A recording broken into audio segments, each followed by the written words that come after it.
Clément de Batelier, bonsoir. Bonsoir. Tu viens de boucler, il est quoi, minuit moins 20, tu viens de boucler l'article de demain, tiens, on le voit ici. C'est le Mm. titre qui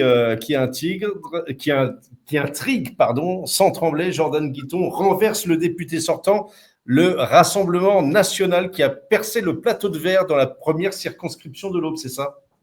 Oui, et il l'a fait d'une manière, on va dire, assez nette. Quand on regarde bien les votes à la fois dans les communes rurales et en ville, on voit quand même que le rapport de force est globalement vraiment en faveur du Rassemblement national, hein. Il y avait eu certains appels au vote pour Grégory Bosson-Moreau de la part notamment du candidat de la NUP, Laurence Pagnesi. Mm. Après, il y a eu des consignes de vote qui n'ont pas été faites par d'autres candidats qui ont été battus dimanche dernier. Donc, ça peut aussi expliquer peut-être que le fait que le renversement en faveur de Besson-Moreau ne s'est pas fait. Donc, c'est quand Une même. victoire confortable, hein, quand même, Clément, Oui, excuse-moi, une victoire oui, confortable quand c'est ça. même de Jordan Guiton finalement, hein. Oui, il remporte le scrutin avec plus de 2300 voix d'avance. Il en avait certes un peu moins de 4000 dimanche dernier, mais on voit quand même que ça. Pour moi, il résiste, il fait plus que résister, quoi, puisqu'il parvient quand même à s'imposer d'une manière assez tranquille.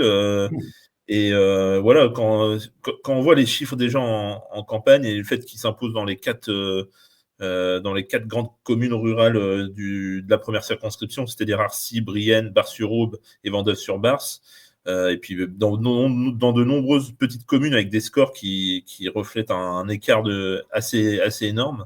Je pense Mmh. par exemple à Courcelles-sur-Voire où il fait 93%, Bétignicourt 91%, Maison des Champs 86%.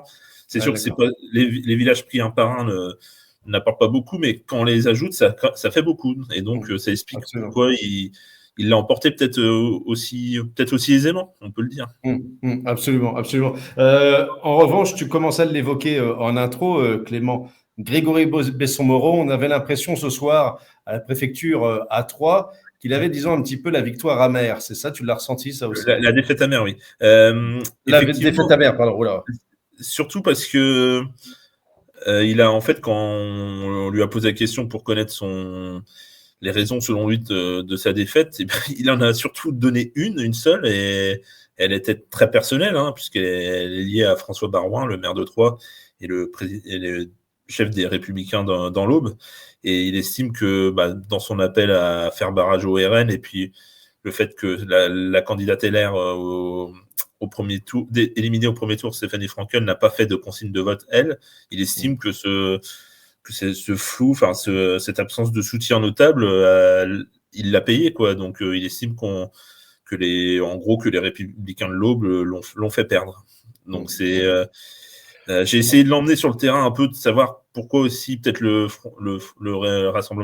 Rassemblement national par l'intermédiaire de Jordan Guiton était aussi présent, aussi fort dans la ruralité. Bon, il m'a pas forcément répondu sur ce sujet-là. Donc, pour dire qu'il était vraiment focalisé par rapport à François Hollande. Absolument, absolument. Pour finir, Clément, tu peux nous donner deux, trois indications sur Jordan Guiton, qui il est, il a quoi, 27 ans, c'est ça? Il est 27 ans, attaché parlementaire, c'est ça? c'est ça. Il est conseiller municipal à Troyes. Il est Oui. responsable départemental du Rassemblement national. Ce qui est une anecdote qui est assez croustillante, c'est-à-dire qu'il devient député à 27 ans, soit le même âge que François Baroin. Donc, ce qui est quand même, D'accord. ça donne une drôle de connexion entre les deux. Et puis sinon, c'est vrai que c'est quelqu'un qui est jeune, qui représente le renouvellement un peu de son parti. Et voilà, il a une forme de fraîcheur. On l'a pu le constater au sortir du résultat. Il nous a avoué tout de suite qu'il n'y croyait pas vraiment, qu'il a craint de ne pas passer, hein, alors qu'il avait Mmh. quand même une Mmh. avance certaine. Et voilà, il tirait pas forcément la couverture à lui sur sa réussite, quoi. Il expliquait le jeu des reports de voix et puis l'importance de l'abstention aussi, qu'il faut pas négliger, particulièrement en ville.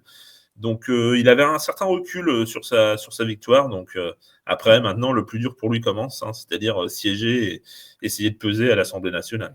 Exactement, exactement. En sachant que son élection, ainsi que l'élection de sa collègue Angélique Ranck sur la troisième circonscription de l'Aube, crée une certaine méfiance du côté des élus de.